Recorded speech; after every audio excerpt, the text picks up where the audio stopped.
He is our cousin. A Quaker Family's History from 1660 to the Present Day by Antony Barlow. Read by Sam Dastor.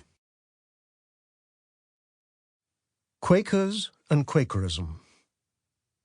The Religious Society of Friends was founded by George Fox, 1624 to 1691, in the middle of the 17th century in northern England. He was an English dissenter living at a time of great social upheaval and unrest, who rebelled against what he saw as the corruption of the religious establishment and the political authorities of the time.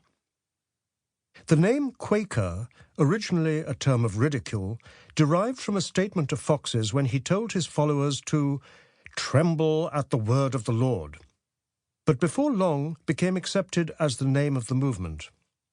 He preached throughout Britain, North America, and the Low Countries, and was persecuted and imprisoned by the authorities for his beliefs.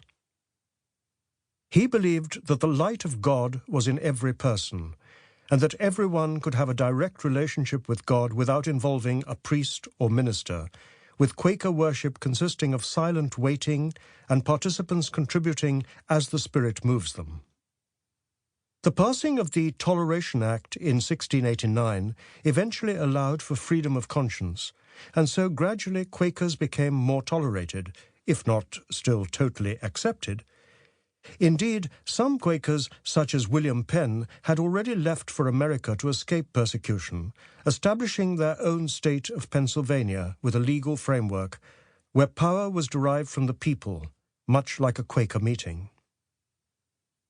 While comparatively small in its membership, the society has nonetheless been hugely influential in the history of reform, and Quakers have played a significant role in such movements as the abolition of slavery, promoting education and equal rights for women, campaigning on behalf of gay rights, and working for the humane treatment of prisoners, famously through the work of the 19th century philanthropist Elizabeth Fry. Above all, they have campaigned tirelessly for peace between nations, and in 1947 the Quaker movement worldwide was awarded the Nobel Peace Prize on account of the relief work they did in both world wars, particularly through the work of the Friends Ambulance Unit, the FAU. From the earliest days of the Quaker movement, constraints were placed upon them by varying acts of Parliament, some of which were still in force in the early 19th century. The Test and Corporation Acts, for instance, restricted entry to the world of universities and public service to members of the Church of England, which affected not only Quakers, but other nonconformists and Catholics as well. In addition, Quaker principles of peace, truth, and simplicity often created their own difficulties regarding a career, closing options such as the military or arms manufacture.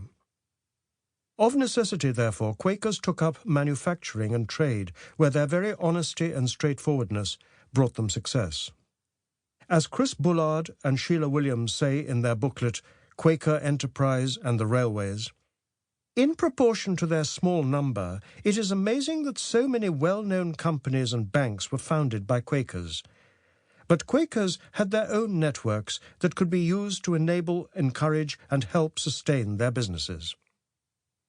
Many of these, such as George Cadbury, Joseph Fry, and Joseph Rowntree, were successful not only because they were trusted, but also because they used their money philanthropically, caring for their workforce, providing good conditions in which to work, and, in many cases, pleasant places to live, such as Bourneville in Birmingham.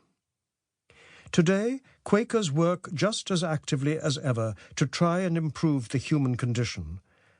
Their particular concerns continue to be with human rights, with social justice and environmental issues, peace and freedom of conscience being paramount. Though no longer dressed in the Quaker attire of the early years, they still seek to live simply so as to make this a better world. He is our cousin. My mother, Joan Barlow, died in 2007 at the age of 93, and so I became the custodian of most of the family archives. These had always intrigued me as a child. The old family Bible of 1616, Sample complete. Ready to continue?